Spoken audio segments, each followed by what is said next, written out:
दोस्तों, जैसा कि आप जानते हैं, आज सुभाष चंद्र बोस जी की जन्म जयंती है। उनका जन्म 23 जनवरी 1897 को हुआ था और उनकी मृत्यु 18 अगस्त 1945 को हुई थी। वो एक भारतीय राष्ट्रवादी थे जिनकी विद्रोही देशभक्ति ने उन्हें भारत में एक नायक बना दिया।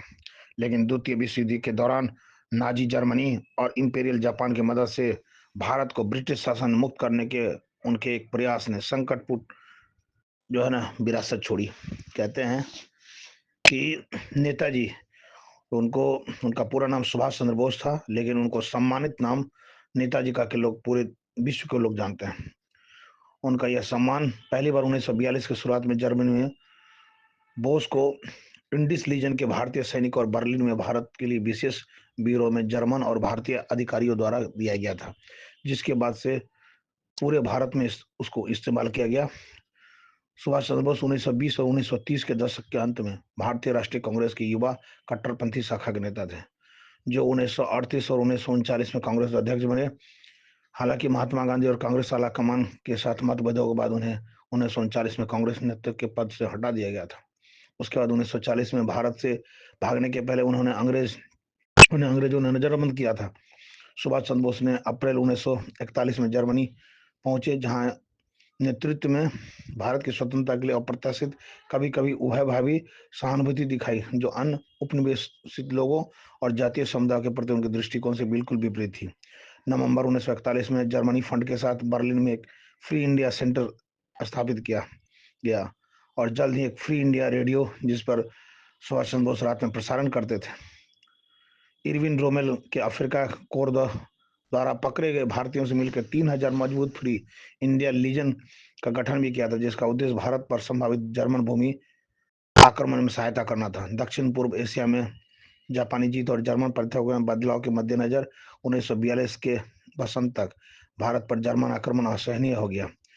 सुभाष चंद्र बोस दक्षिण पूर्व एशिया जाने के लिए उत्सुक हो गए। मई 1942 के अंत में सुभाष चंद्र बोस ने अपनी एकमात्र बैठक के दौरान एडोल्फ हिटलर से भी यही सुझाव दिया और एक पनडुब्बी की व्यवस्था करने की पेशकश की। इस दौरान बोस पिता भी बने।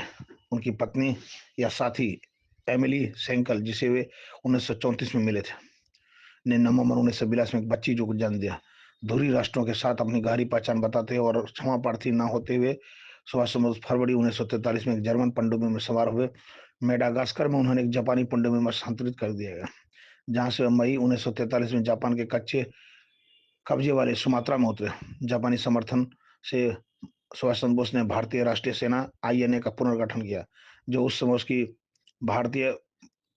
ब्रिटिश भारतीय सेना के भारतीय सैनिकों से बनी थी। कहते हैं उन्हें सिंगापुर की लड़ाई में पकड़ लिया गया था। बोस के आगमन के बाद मलाया और सिंगापुर में भारतीय नागरिकों की भर्ती भी की गई थी। जापानी कब्जे वाले क्षेत्र में कई कठपुतली और अंतरिम सरकारों का समर्थन करने लगे थे, जैसा कि बर्मा, फिलीपींस और मंचुक में। बहुत ही जल्दी बोस की अध्यक्षता में जापान के कब्जे वाले अंडमान और निकोबार द्वीप समूह में स्वतंत्र भारत की अंतरिम सरकार का गठन किया गया।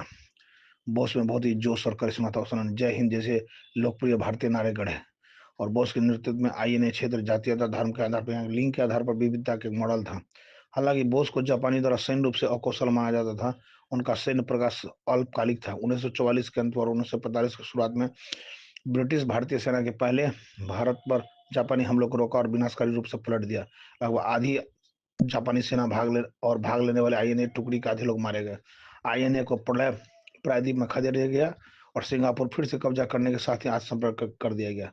बोस ने पहले अपनी सेना या जापानियों के साथ आत्मसमर्पण का विकल्प नहीं चुना था, बल्कि सोवियत संघ में भविष्य की तलाश के उद्देश्य से मंचूरिया भागने का फैसला किया था, जिसके बारे में उनका कहना था कि वह ब्रिटिश विरोधी हो रहा है। ताइवान में विमान दुर्घटना के समय उन्हें 3rd डिग्री बर्न्स का सामना करना पड़ता, जिसके कारण उनकी मृत्यु हो गई।